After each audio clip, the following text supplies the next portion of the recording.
Let's talk about mental health strategies to supersize and grow your business. Sharon Horne-Ellstrom here.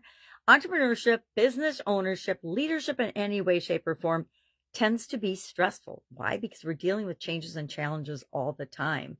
And mental health is probably a taboo topic in most circles, but I think the things we don't talk about tend to be the most important to our survival and success in any environment. I have lots of firsthand experience with this particular topic. I had a sudden cardiac arrest in 2010 and checked out for about a week plus in a coma, and then was in 6 months of cardiac rehab because I did not practice any or hardly any of these strategies that I'm going to recommend to you today. Now, it's interesting to note that I do them all. I do every single one of them following that event, but I want to share them so that we start doing it now before we get into burnout, depression, have negative impacts on our mental capacities, our ability to be productive, our ability to think straight, make good decisions. Our mental health has to do with all of those. We focus at least a month every year when I do an annual challenge, and we spend a month on the specific details of our mental health and well-being, as well as other life framework areas. That's another thing that I do now that I didn't used to do. I used to work, and take care of my family, and that was about all there was time for, which meant I didn't take very good care of myself. Work-life balance, that wasn't even a thing. It just wasn't. So if we want to have better decision making, if we want to be more productive, if we want to have mental clarity and focus, if we want to be effective when we are working, we need to do these things and do these strategies. And then we'll talk a little bit about our culture, the culture in our business, the culture that we live in or among, and the impact that that has on our mental health and our mental well-being.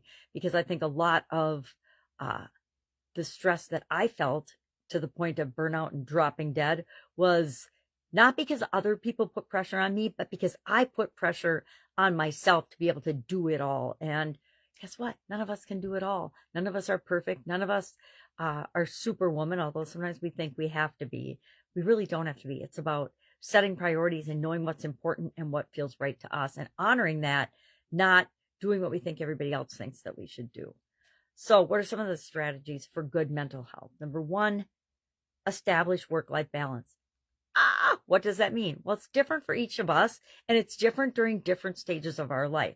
Work-life balance would look different, although I didn't do it during the years that I was raising my kids and building businesses, than it would for me now. For me now, it's easy to have work-life balance because I'm in control of, my kids are grown. I have my grandkids I get to spend time with, but I get to choose what I'm going to do, when I'm going to do it, who I'm going to do it with, etc.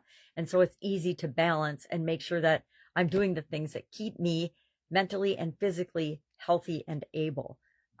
Practicing mindfulness, meditation, hypnosis, things like that. I do it every day. I've got a hypnosis app called Believe, which is a great name in my opinion, and I do it every single day. I do it in the morning, I do it at night. Sometimes I do it during the day because it keeps me relaxed and calm and focused on the tasks at hand and in the present moment, which is important for all of us. But we have to practice those things. We don't just naturally, we weren't born a good meditator. We have to know what some tools are and then apply those tools in our life. Seek professional help. Never done that. I'll admit it. Probably should. I think depending on the challenge that we're having, sometimes we need professional help, professional people, counselors and doctors, etc., that can help guide us in the direction we want to go to help us get there faster.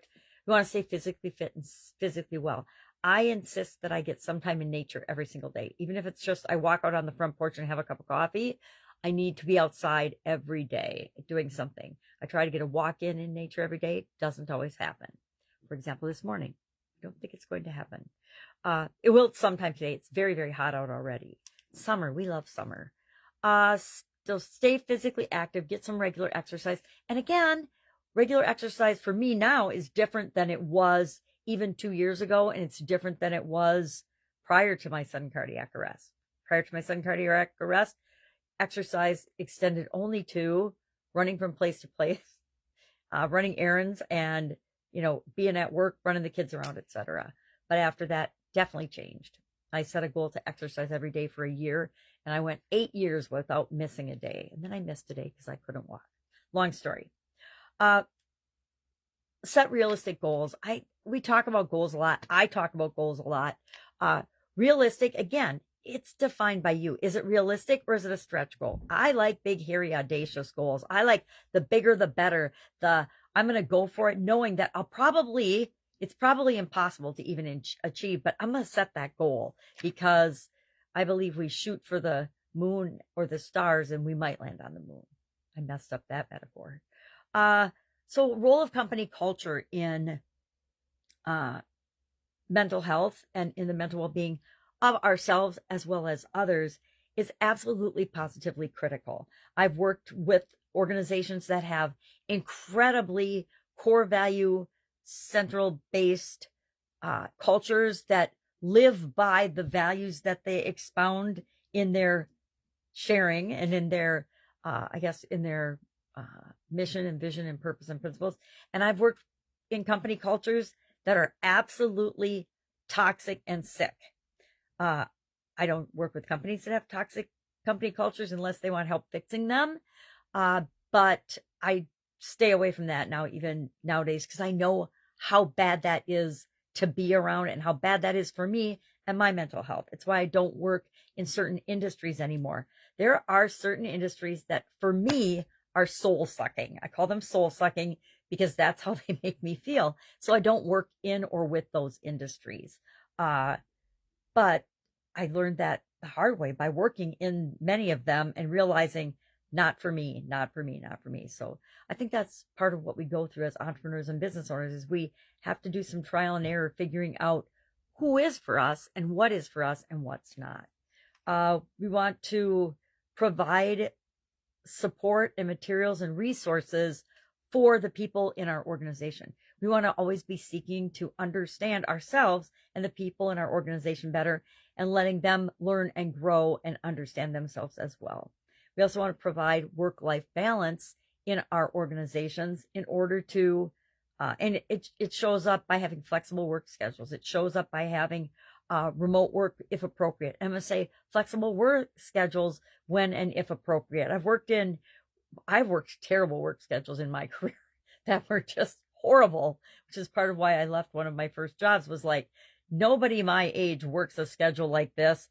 I'm young, I'm single, I want to still have a life. That was back when I still believed that I could have work-life balance before I had a family. And but offering different remote options, offering time off, offering sanity days. I love sanity days because sometimes we just need a break to rewind and recharge. So, love to know your take on mental health. Is it a 4-letter word in your business? I've worked with businesses where saying anything about how you feel about something is totally taboo, which I would call a toxic and sick culture. But took a long time to learn that. All right, that's all I've got today. If I can help in any way, ask. Otherwise, I'll be with you tomorrow with some strategies that you can apply to supersize and grow your business. Have a great day.